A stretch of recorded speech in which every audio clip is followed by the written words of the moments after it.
ইসরায়েলের প্রধানমন্ত্রী বেনিয়ামিন নেতানিয়াহুর উত্তরাঞ্চলীয় সিজারিয়া এলাকায় অবস্থিত ব্যক্তিগত বাসভবনে দুটি ফ্লাশ বোমা নিক্ষেপ করা হয়েছে। হামলার পর ওই বাসভবনে আগুন ধরে যায়, তবে কোনো হতাহতের খবর পাওয়া যায়নি। হামলার সময় নেতানিয়াহু ও তার পরিবার বাসভবনে ছিলেন না বলে খবর প্রকাশ করেছে রয়টার্স।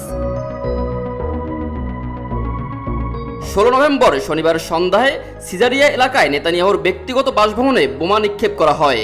ইসরায়েলি পুলিশের বরাত দিয়ে রয়টার্স জানায়, হামলাটি ইসরায়েলের নিরাপত্তা বাহিনী, শিন বেত ও পুলিশ একযোগে তদন্ত করছে।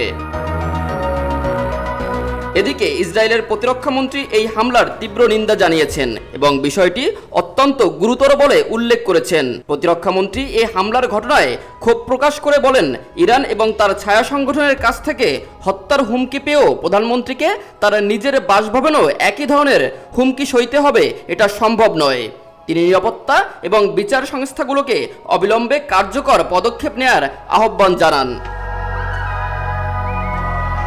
নেতানিয়াহুর বাসভবনে এই হামলার ঘটনা সব সীমা লঙ্ঘন হিসেবে আখ্যায়িত করে অপর এক মন্ত্রী ইতামার বেন গভির বলেন, প্রধানমন্ত্রীর বিরুদ্ধে উস্কানি এখন সব সীমা ছাড়িয়ে গেছে। তার বাসায় ফ্লাশ বোমা নিক্ষেপ করা আরও একটি লাল রেখা পার করার সমান। এই হামলার ঘটনায় রাজনৈতিক মহলে নিন্দার ঝড় উঠেছে। বিরোধী দলীয় নেতা ইয়ার ল্যাপিড এবং জাতীয় ঐক্যের চেয়ারম্যান বেনি গ্যান্টোজ আইনি ব্যবস্থা গ্রহণের আহ্বান জানিয়েছেন।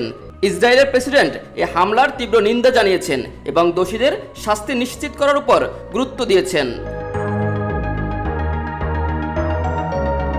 বোমা নিক্ষেপের পর এখন পর্যন্ত কোনো পক্ষ হামলার দায় স্বীকার করেনি।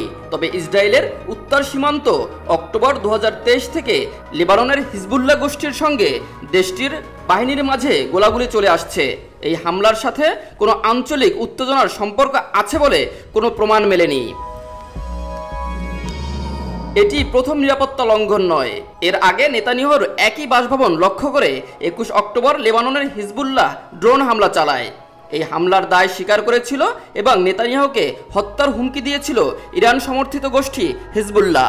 এসব ঘটনা প্রধানমন্ত্রী নেতানিয়াহুর নিরাপত্তা নিয়ে বাড়তি উদ্বেগ তৈরি করেছে, বিশেষ করে চলমান আঞ্চলিক ও অভ্যন্তরীণ উত্তেজনার মধ্যে। এই ঘটনা প্রধানমন্ত্রী এবং তার পরিবারের নিরাপত্তা আরও জোরদার করার জন্য নতুন পদক্ষেপ গ্রহণের আহ্বান সৃষ্টি করেছে।